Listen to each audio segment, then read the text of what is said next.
সম্মানিত দর্শক শ্রোতা, আজকে আপনাদের একটা আকর্ষণীয় জিনিস দেখাবো। সেটি হচ্ছে খোলা মাঠে কিভাবে কবুতর ধরতে হয় হাত দিয়ে, সেটা আজকে দেখাবো। ওই যে দেখতে পাচ্ছেন কবুতর চড়ছে, সেই কবুতরগুলো আপনাদের ধরিয়ে দেখাবো। তো চলুন, যাও যাও।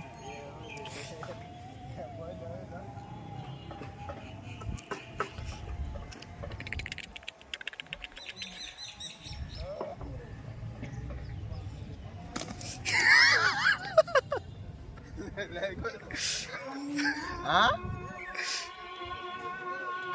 ধরা ধরা শিখছি।